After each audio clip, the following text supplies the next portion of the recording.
पाकिस्तान को तजुर्बों की नई आमाजगाह बना दिया गया है।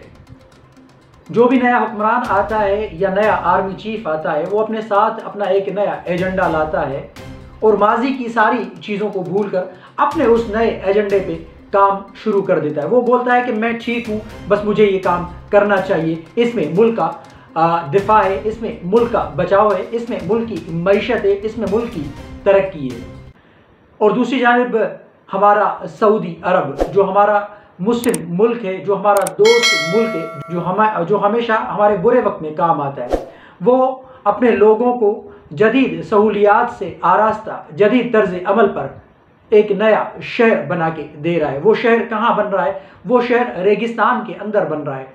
सऊदी अरब रेगिस्तान के अंदर एक इनकलाब ला रहा है, रेगिस्तान के अंदर अपने लोगों के लिए सहूलियात तलाश कर रहा है। तो दूसरी जानिब हमारे मौजूदा हुक्मरान या हमारी मौजूदा इस्टेब्लिशमेंट जो सरसब्ज ज़मीनों को बंजर बना के रेगिस्तान को सरसब्ज बनाने जा रही है। जैसा कि मैंने कहा कि माजी में तजुर्बात हुए हैं और माजी में कौन से तजुर्बात हुए हैं उन पे भी आपके सामने मैं बात करूंगा और आपके सामने वो सारे तजुर्बे रखूंगा। फैसला आपने करना है, आपने उसमें अपनी राय का इजहार करना है कि आया कि ये दुरुस्त है या नहीं।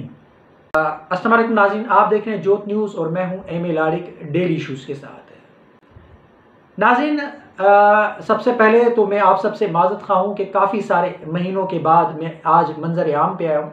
मेरी कुछ मसरूफियात थी, कुछ मामलात थे मेरे, उसमें मैं उलझा हुआ था। अल्हम्दुलिल्लाह अब मैं सेट हूँ और अपने मामलात बेहतर तरीके से रख रहा हूँ और बेहतर तरीके से आगे जा रहा हूँ।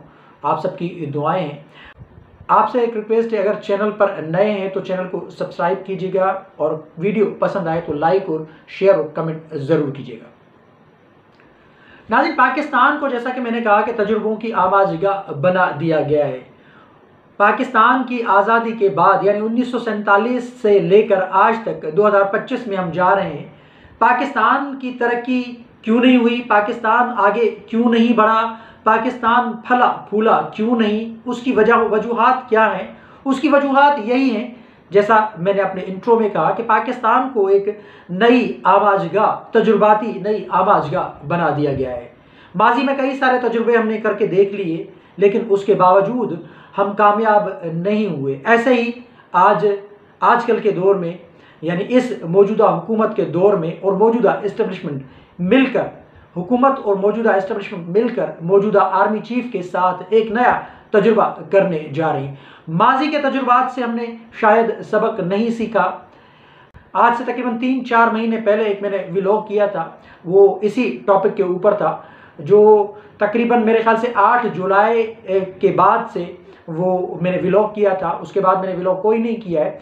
उस व्लॉग में मैंने बहुत सारा जिक्र किया था, वो आप देख सकते हैं कि उसमें मैंने आज वाले इस टॉपिक को उठाया था कि ये आगे बढ़कर ये मसला हम सब के गले में आ जाएगा। ये जो तनाज़ा खड़ा हो गया है, सरसब्ज ज़मीनों को बर्बाद करके सरसब्ज ज़मीनों को बंजर बनाने का जो मंसूबा है और पंजाब के अंदर चोलिस्तान की ज़मीन को आबाद बनाने का जो प्लानिंग है, जो मंसूबा है, वो सिंधु दरिया से 6 कैनाल निकालने का मंसूबा है।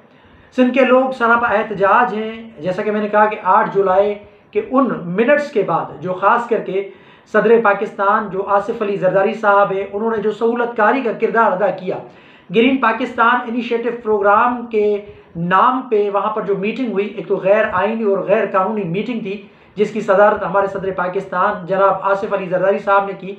और उनकी मीटिंग्स के बाद और उस मीटिंग के बाद चोलिस्तान के कैनाल के ऊपर ये काम तेज़ी से जारी और सारी है, क्योंकि सदर पाकिस्तान ने जो फंड्स हैं वफाकी हुकूमत से, उन्होंने एक रिक्वेस्ट की थी उनको कि चोलिस्तान कैनाल के लिए फंड्स मुहैया किए जाएं। तो उसके बाद चोलिस्तान कैनाल के ऊपर काम जारी और सारी है। सिंध 8 जुलाई से सरापा एहतजाज है। लेकिन जैसा कि मैंने कहा कि हम तजुर्बात तो करते हुए आते हैं। नया आर्मी चीफ आता है, वो अपना एक साथ एजेंडा लाता है और उस हुकूमत, जो भी हुकूमत होती है, लूली लंगड़ी जमहूरियत वाली जो हुकूमत होती है, उसके साथ मिलकर अपना जो एजेंडा नया आर्मी चीफ लाता है उस पर वो अमल दरामद होता है।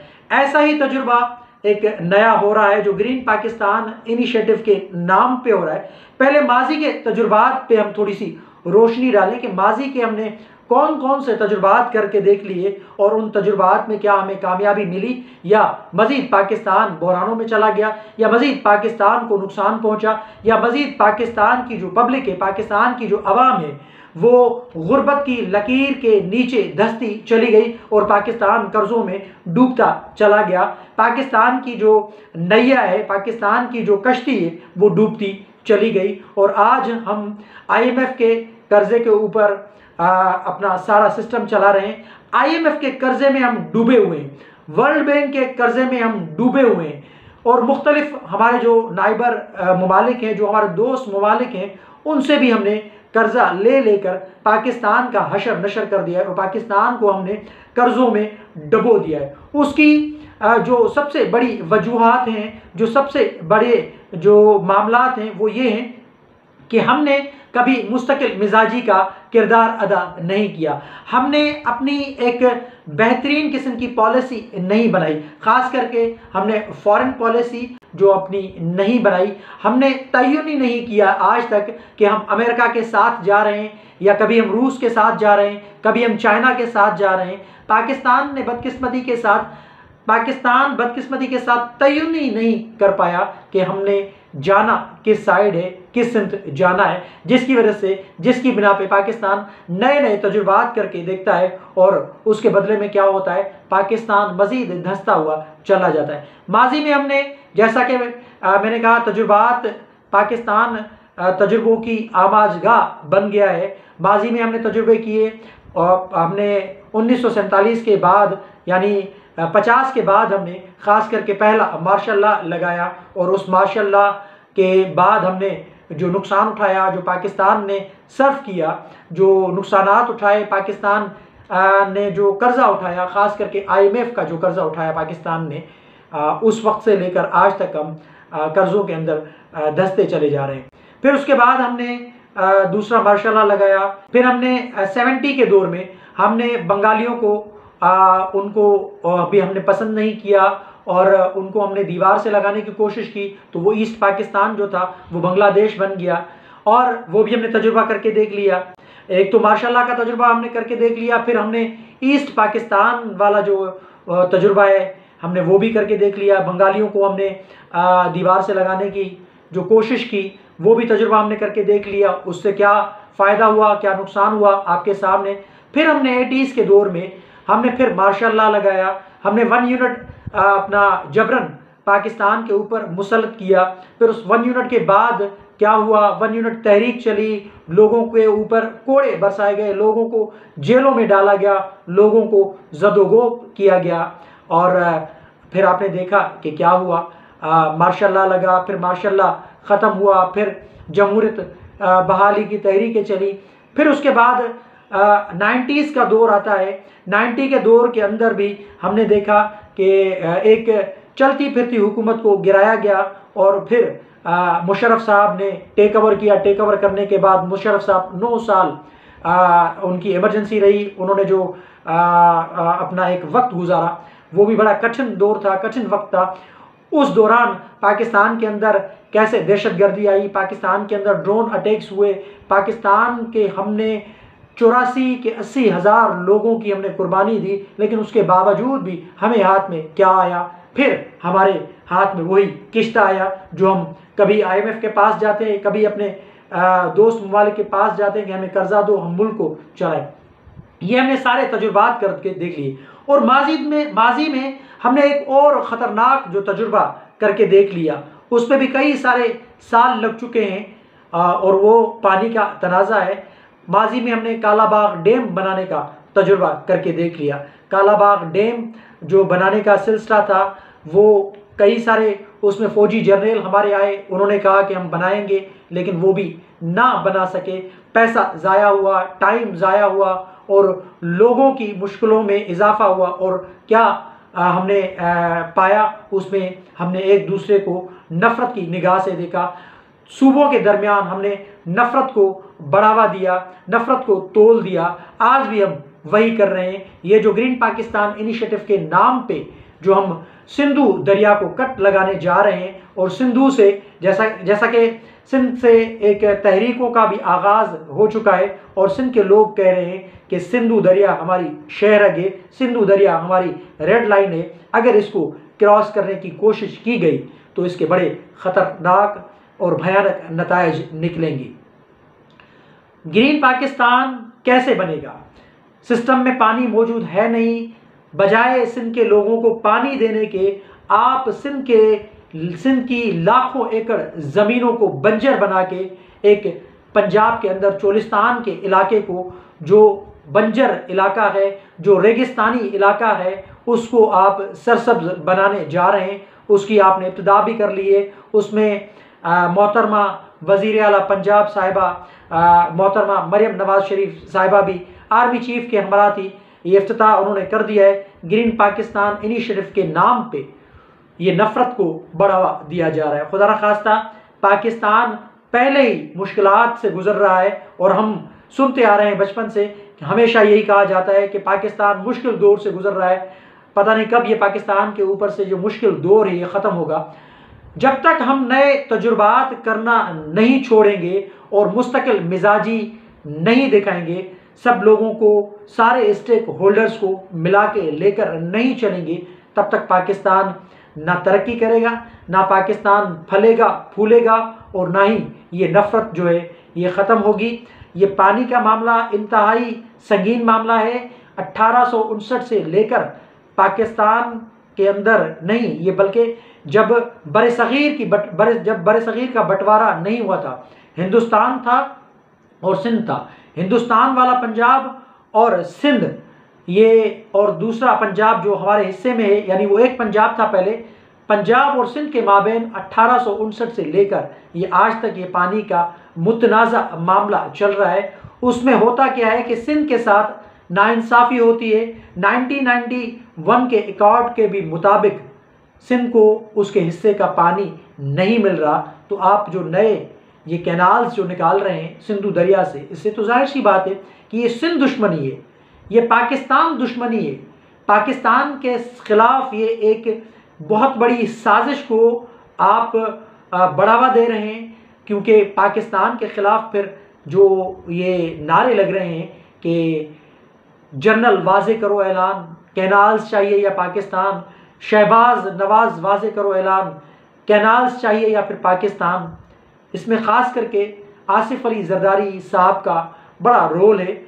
जो सहूलतकारी आसिफ अली जरदारी साहब ने, सदर पाकिस्तान ने जो सहूलतकारी का किरदार अदा किया है, सिंध के लोगों के साथ, अपने लोगों के साथ जो दुश्मनी यानी एक निभाई है, वो तारीख़ में लिखा जाएगा। और मेरे ख़्याल से पाकिस्तान के हुक्मरान या हमारी इस्टेब्लिशमेंट या तो सिंधी कल्चर से वाकिफ़ नहीं है, सिंध की तारीख़ से वाकिफ़ नहीं है।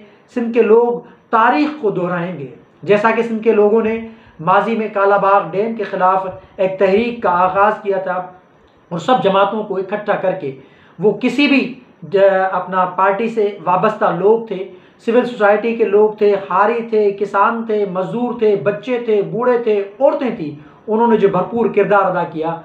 अब भी ये सिंध के अंदर जो तहरीकों का आगाज़ हो चुका है, कुछ 2 रोज़ 3 रोज़ कबल जो वकला ने जो एहतजाज किया है, आजकल बच्चे स्कूल के बच्चे एहतजाज कर रहे हैं, सारी पब्लिक रोडों पे, तरक्की कॉमपर्स जमातें रोडों पर हैं, अपना अपोजिशन जमातें वो एहतजाज करती हुई आ रही हैं। तो ये एक बहुत बड़ी तहरीक का आगाज़ हो चुका है।